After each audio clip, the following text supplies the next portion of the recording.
आज आम आसी बेणापड़ा पहुंचु हजि जाइए परंपरा।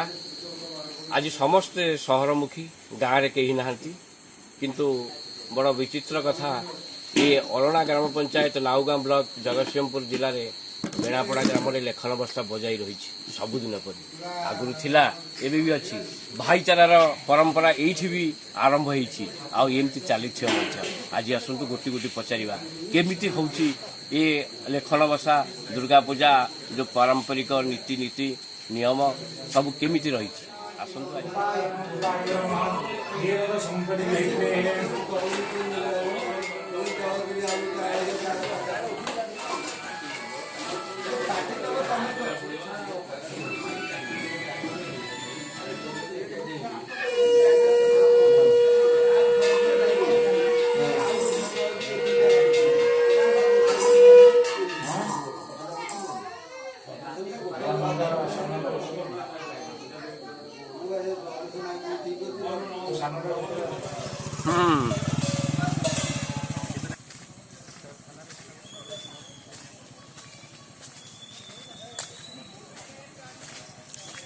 आज लेखन बसा बहुत आरंभ या बेणापड़ा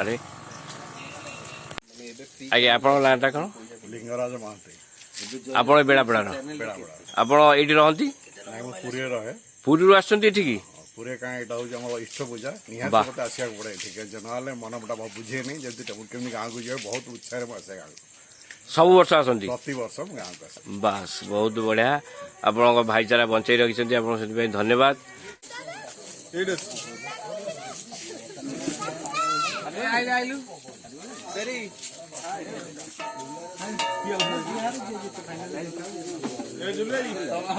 ना कहतु शशिभूषण महांती आप बेणापड़ा आप गाँव रहती ना मु बाहर रहे। अच्छा ये पर्व पे आसुँच पर्व पे प्रति वर्ष आमर इष्ट पूजा दुर्गा पूजा पालित हुए आम जी जुआड़े बाहर थाउ ये दिन टी आम सब गुरुत्वपूर्ण दिन जे आम गाँव में उपस्थित रहू आ समस्ते जो जो मैंने बाहर अच्छा से मैंने हूँ गाँ को ये दिन आसती आ 2-3 दिन रुहंती दशहरा को भल कर पालन करती पार्वण आ लेखन बसा एवं दशहरा को महासमारोह पालन करके पुणी जो आम बाहर अच्छे से पलि जाऊ बास बहुत मजा है ये परंपरा। नमस्कार आज्ञा आप नाटा नवकिशोर महांती आप बेणापड़ा आज्ञा आप पूजार कर्ता गोटे कथा आज्ञा कहतु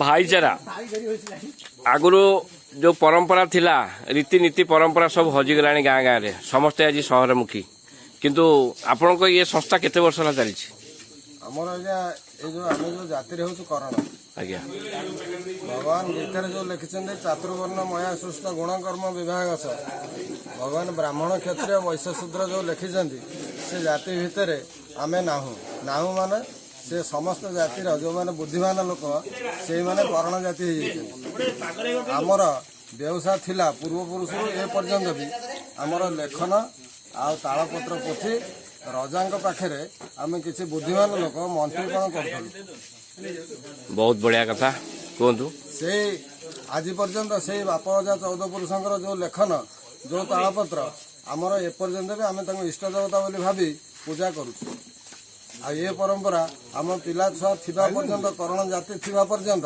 ये परंपरा एमती चली एमती गाँव में बाहर रोचा भाई माने भी आसती पूजा एमती कौन भाई अटकिक भी रही पारे ना जेहेतु यहाँ आम इष्ट पूजा जिते सुविधा असुविधा थिले भी कौन पर्वपर्वाणी न पूरी पारे भी लेखन बसा को समस्ते आसवे आम आपको दशहरा कहूने लेखन बसा मतलब आम इष्ट पूजा यहाँ होमर हूँ यहाँ इष्ट पूजा आउ ये जो परंपरा आमको काल काल को भाई भाई भितर जिते माँ बाद बद थिले लेखन बसाटा आमको एकाठी कर बहुत बढ़िया कथा निश्चित भाव समस्ते आपण मैंने भाईचारा बंचाई रखिंट आज्ञा ये आमर संस्था आमर परंपरा भाईचारा को बंचाई रखी बहुत बढ़िया आज्ञा आप नाटा कौन कहतु प्रशांत कुमार महांती आप घर आम घर बेणापड़ा बेणापड़ा आप कौट रहती मु बेणापड़ा बर्तमान बेणापड़ा बेणापड़ा आज ये जो पर्व होची आप कार्य अच्छी आमर जो पर्व हूँ यहाँ हूँ पारंपरिक पर्व आमर ଆମର ଆମର ଗୋଟେ କରଣ ସାହି ଅଛି। ଆମ ସମାଜ ଭିତରେ ଗୋଟେ ଆମର ପୂଜା କରାଯାଏ। ପୂଜା କରାଯାଏ, ଆମେ ସମସ୍ତେ ଏକଜୁଟ ହୁଅ, ଏକଜୁଟ ହେଇକିରି ପୂଜା ଆରମ୍ଭ କରାଯାଏ। ଦଶହରା ପୂଜା ଆଜି ହଉଛି ଆଜ୍ଞା ନମସ୍କାର। ଆପଣ ନାଁଟା? ଆପଣ ଏଇ ପୂଜାରେ ଆପଣଙ୍କ ଘର ହେଇଛି ନା ଏ ଲେଖନ ବସା? ଆପଣଙ୍କର କେତେ ବର୍ଷ ହେଲା ଆପଣ ଦେଖିଲେଣି? ଆମେ ପିଲାଦିନଠୁ ଦେଖି ଆଉଛୁ। ଆମର ତ ଇଷ୍ଟ ପୂଜା ଇଷ୍ଟ ପୂଜା। ପୁରାତନ ଆପଣଙ୍କୁ ଏଇ ଦଶହରା ଟାଇମରେ କେମିତି ଲାଗେ? ବହୁତ ମଜା ଲାଗେ। ବହୁତ ବାହାରର ଆମର ସବୁ ଭାଇମାନେ ଆସନ୍ତି, ଯିଏ ବିଦେଶରେ ଥାନ୍ତି ଆସନ୍ତି। ପ୍ରଦୋଷ ମହାନ୍ତି, ଆପଣଙ୍କ ଘର ବେଣାପଡ଼ା? ବେଣାପଡ଼ା। ଆଚ୍ଛା, ଏ ପରମ୍ପରା କେତେ ବର୍ଷ ହେଲା ଲାଗିଛି? ଇଏ ତ ଆମ ଅଜା ଅମଳରୁ ଆମେ ଦେଖି ଆସୁ। ବାପା ଏମିତି ଚାଲୁଛି? ଚାଲି ରହିଛି। ଯୋଉମାନେ ଗାଁରେ ଅଛନ୍ତି ସେଇମାନେ ପାଳନ କରନ୍ତି ନା ବାହାରୁ ସବୁ ପିଲା ଆସନ୍ତି? ନାଇଁ ଆମର ବାହାରୁ ସମସ୍ତେ ଭାଇମାନେ ଆସନ୍ତି। ବର୍ଷକୁ ଥରେ ଲେଖନ ଓଷା ଯାହା ହଉ 4-5 ଦିନ ଆମର ସମସ୍ତଙ୍କର ଭେଟଭାଟ ହୁଏ। ଆଚ୍ଛା, ବହୁତ ଖୁସି ଲାଗେ। ସବୁ ଚାନ୍ଦା ଭେଦା କରି। ଆଜ୍ଞା ଆପଣଙ୍କ ନାଁଟା କ'ଣ କୁହନ୍ତୁ? କୈଳାସ ଚନ୍ଦ୍ର ମହାନ୍ତି। ଆପଣ ଏଇ ବେଣାପଡ଼ାର? ଆପଣ କ'ଣ କରନ୍ତି? ମୁଁ ଶିକ୍ଷକତା କରେ। ଶିକ୍ଷକତା କରନ୍ତି, ଗାଁରେ ବି ରହନ୍ତି? ଆଚ୍ଛା, ଏ ଅର୍ଗାନାଇଜ ଆପଣ କରୁଛନ୍ତି? ଆମେ ତ ଭାଇଚାରା ପର୍ବ ଆଜ୍ଞା, ଆମେ ଅର୍ଗାନାଇଜ କରୁ। ଆମ ପାରମ୍ପରିକ ପର୍ବ ଇଏ। ହଁ। ଆପଣ ସମସ୍ତଙ୍କୁ ଡକେଇ ଏଠି ପୂଜା ପୂଜି କେତେ ବର୍ଷ ହେଲା ଆପଣ କଲେଣି? ଆଜ୍ଞା ଆପଣଙ୍କ ନାଁଟା କ'ଣ? ଦୀପକ ମହାନ୍ତି। ଦୀପକ କୁମାର ମହାନ୍ତି। ଆଚ୍ଛା, ଆପଣ ଏ ଗାଁର ବାସ? ଆଜ୍ଞା। ରହୁଛନ୍ତି ଗାଁରେ? ନାଇଁ, କୋଉଠୁ ଆସୁଛନ୍ତି? ରାଉରକେଲାରେ। ରାଉରକେଲାରୁ। କ'ଣ କାମ ଅଛି ନା କେବଳ ଏଇ ଲେଖନ ବସା ପାଇଁ? କେବଳ ଲେଖନ ବସା ପାଇଁ। ସବୁ ବର୍ଷ ଆସନ୍ତି ଏଠି ଗାଁରେ ମଜା କରନ୍ତି, ଭାଇଚାରା ରକ୍ଷା କରନ୍ତି? ବହୁତ ବହୁତ ଧନ୍ୟବାଦ। ଏମିତି